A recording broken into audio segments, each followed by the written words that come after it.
Over the last century, the foundation has had a tremendous impact in this community.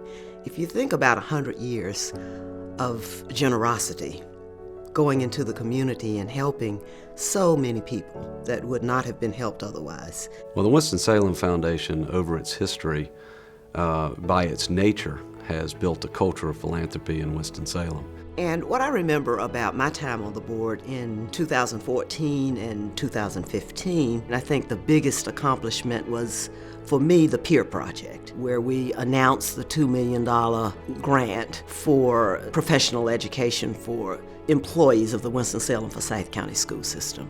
An additional accomplishment in that time frame was the scholarship program approaching $1 million, which then allowed for grants and scholarships for students in the community, and that was real important. During my time on the board, we took on an initiative around social capital, and we participated in one of the first national social capital surveys to measure how we were doing. And we learned that we were really good at doing things for other people, but not necessarily with other people.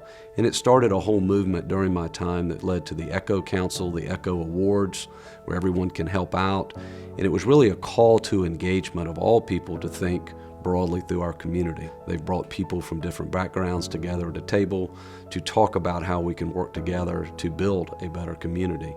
And we can connect philanthropic donors with causes that matter in our community better than anybody in the world because we know the community better. Building and connecting is what the foundation does well. Building and connecting. Building trust, and connecting different ideas and different approaches and different backgrounds to common problems. That's right. I mean, you can't have a great community without that. My name is Lindy Ellis. I have 3 sons. We stayed in the Mount Tabor area since 1980.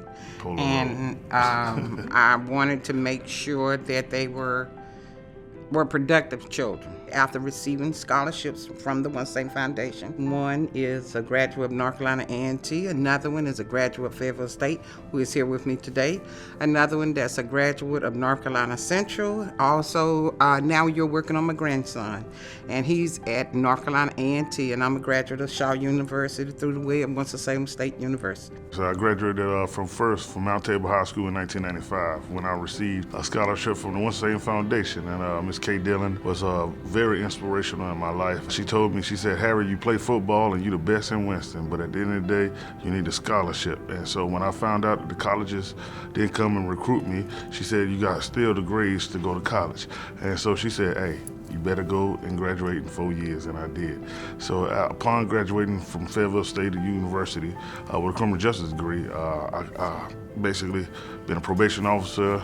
I worked in mental health, and I have 3 kids, which one is at North Carolina A&T with a 3.5 GPA, and I'm a great father.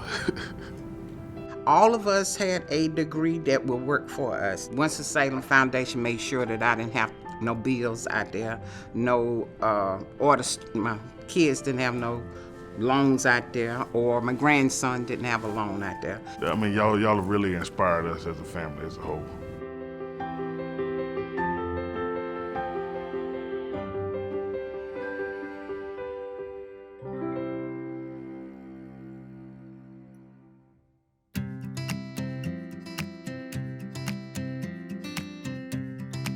Pauline Carter was a lady here in Winston-Salem.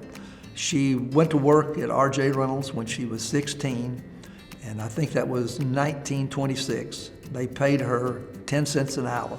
She saved her nickels and dimes, and she bought some rental stock every time she had a chance to do so.